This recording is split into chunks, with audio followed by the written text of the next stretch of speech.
Okay, so for this assignment, I chose to watch D.W. Griffith's The Avenging Conscience from 1914. I chose. Oh, my chair just moved. Okay. I chose this film by going onto Letterboxd and searching silent horror and going through other people's like list they'd made of silent film era like horror movies. And finding one like from the specific like time period that it was supposed to be, which was 1912 to like 1919, I think. I think that's what the year was supposed to be. Was kind of hard.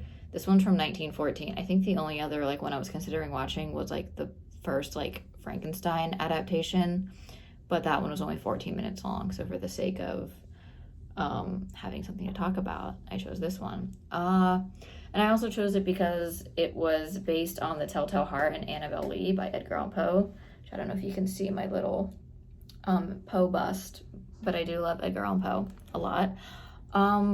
Was not thrilled by the fact that it was made by D.W. Griffith. Don't love that the super racist Birth of a Nation guy also made an Edgar Allan Poe adaptation. Loose adaptation, I will say, after watching it. What other questions was I supposed to answer? I think you can definitely tell that it's like American. I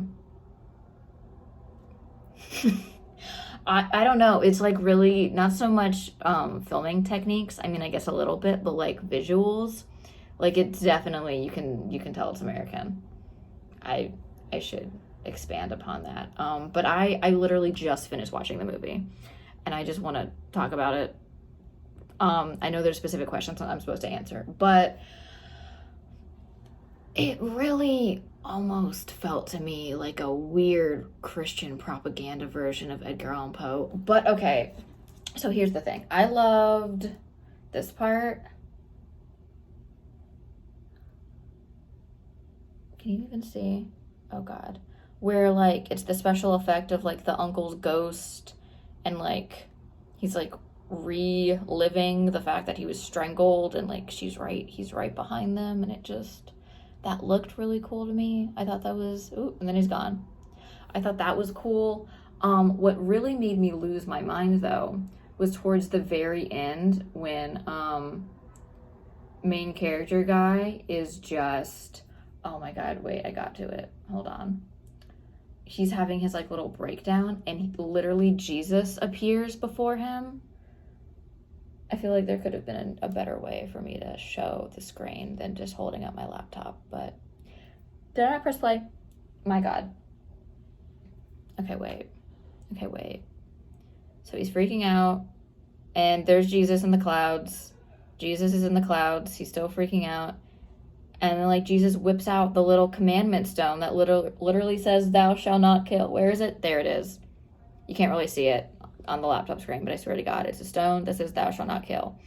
And there it is again. And this keeps happening, and then in a second, it's literally Jesus on the crucifix.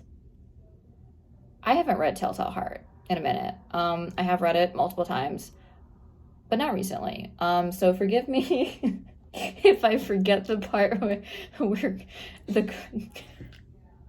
I'm sorry. Forgive me if I forget the part where Jesus appears on a crucifix in his hallucinations. So that was really funny to me. Funny little addition. And then there's the part at the end, and it's still going on. Stuff's just on fire now. Where like he starts seeing, he's being interviewed by like the cop guy. And first of all, we get this really cool. I loved the weird, like the close-ups with the really harsh like contrast. I thought that part was cool. And then he's freaking out. He's still freaking out. He sees like demons or something. Like, where is it? Oh no, I went too far. That's the skeleton. That part was cool too. This entire scenario, little section where he's like just losing his mind, was very visually appealing.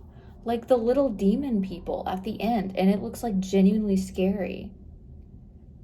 It doesn't show them for like more than like 3 seconds at a time, if even that, and I wish it would. Those little guys They have like pigs' heads on, like masks that looks like a pig head. Genuinely disturbing. So yeah, it does remind me of like, you can definitely see like how more modern horror movies like are influenced by this kind of stuff. I mean, or even just the fact that it's a Poe adaptation in the first place, because I think Edgar Allan Poe is going to be getting adaptations of his works like forever. Like right now, Netflix is making a Fall of the House of Usher series. So hold on, I need to pull up the actual questions I was supposed to answer, because this is like 5 minutes now. And I think I was just rambling about the movie, which, I mean, it proves I did watch it. I chose the film. I think I said that already. I love horror movies. I love Edgar Allan Poe. I appreciate a lot about it. There's also a lot I don't appreciate. National style, I didn't really explain and give examples. Resemble current movies. Okay.